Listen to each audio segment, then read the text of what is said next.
Olá pessoal, hoje eu gostaria de falar de um dos dogmas mais caros à execução penal, ou pelo menos mais caros aos manualistas da execução penal, que é o dogma da ressocialização.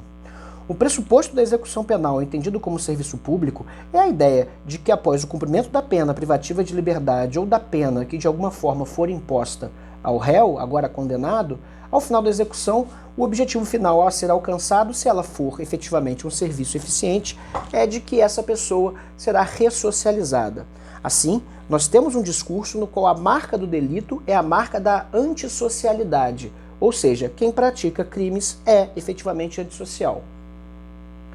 Essa noção de que é possível ressocializar alguém a partir da sua inclusão no sistema de execução penal é uma das noções que me parecem as mais pouco demonstráveis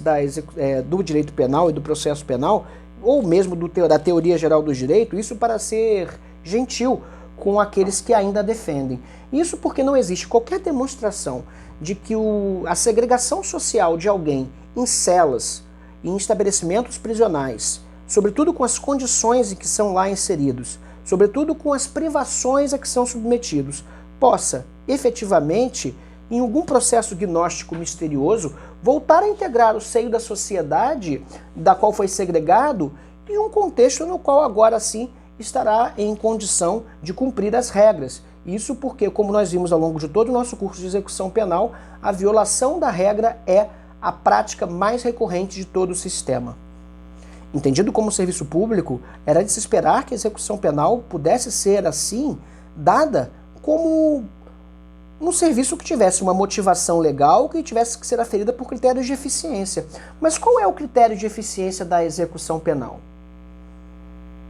Se nós formos considerar a lei das execuções penais, o seu artigo 1º dá claramente que o critério da execução penal para ser bem-sucedido é efetivamente a punição do condenado e a sua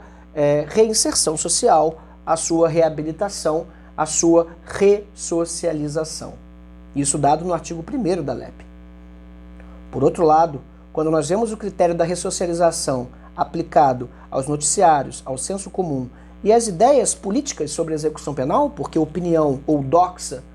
se nós estamos falando de uma democracia com fundamentos gregos, a opinião pública, ela é efetivamente a marca e o critério do índice de satisfação da população em geral com a sua execução penal, ou com qualquer outro tipo de serviço.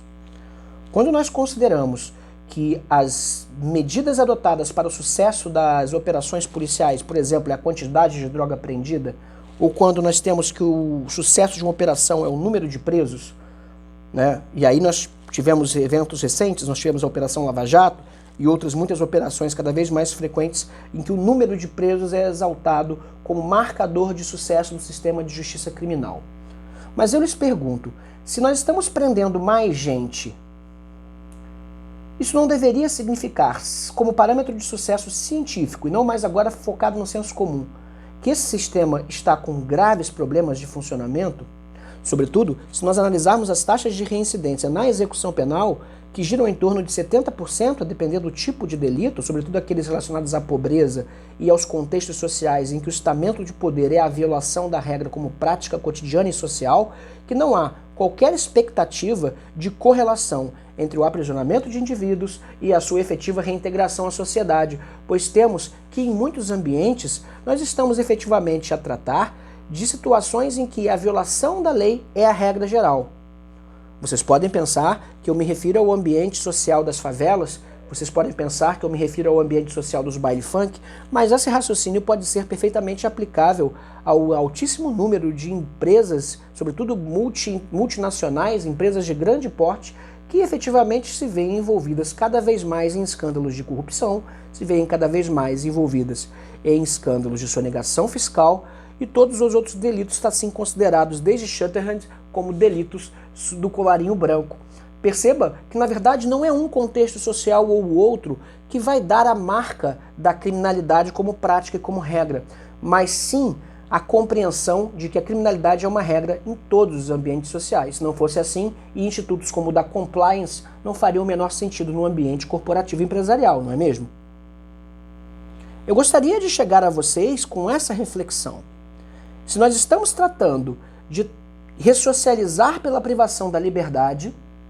Por que é que nós não podemos oferecer, do ponto de vista da ressocialização, uma espécie de compliance para todos os delitos? Um compromisso de que agora o indivíduo vai efetivamente se adequar às regras e, a partir de então, passar, de fato, a se reger conforme o bom direito, para usar um termo clássico das nossas teorias jurídicas, e por que não falar da reforma íntima do indivíduo, para utilizar um jargão típico da execução penal. Essas reflexões eu gostaria de trazer para vocês sobre a ressocialização, pois não existe nenhum tipo de demonstração verificável, quer pelas regras das ciências sociais, quer pelos parâmetros criminológicos, quer pelos parâmetros administrativos, que haja efetivamente uma relação de melhoria ou de diminuição da transgressão das regras criminais, ao menos das regras criminais. Não vou aqui me arriscar a outros regramentos, mas apenas do ponto de vista das regras penais, que alguém submetido ao sistema penitenciário possa efetivamente se tornar, no ato da sua soltura, no ato da expedição do seu alvará de soltura, alguém mais adepto a uma vida de acordo com as regras ou de acordo com as regras do direito penal. Essa é talvez uma das mais caras mitologias à execução penal. E quando os autores chegam a questioná-la, o fazem na medida de que vão dizer que essas são as mazelas da execução penal e acrescentam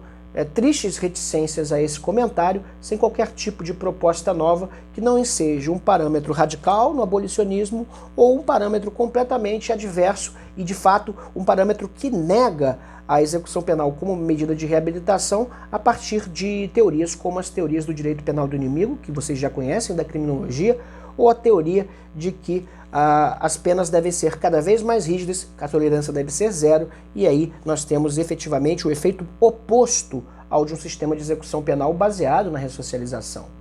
Claro que nós estamos falando em tolerância zero, em direito penal do inimigo, em direito penal de máxima velocidade, nós estamos efetivamente a advogar a política de encarceramento em massa.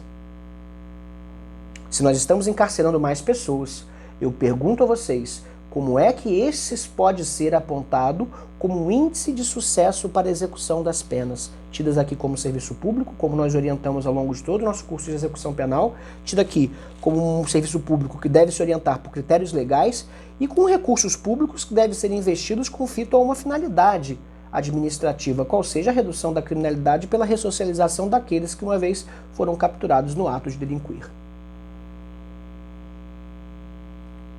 De fato,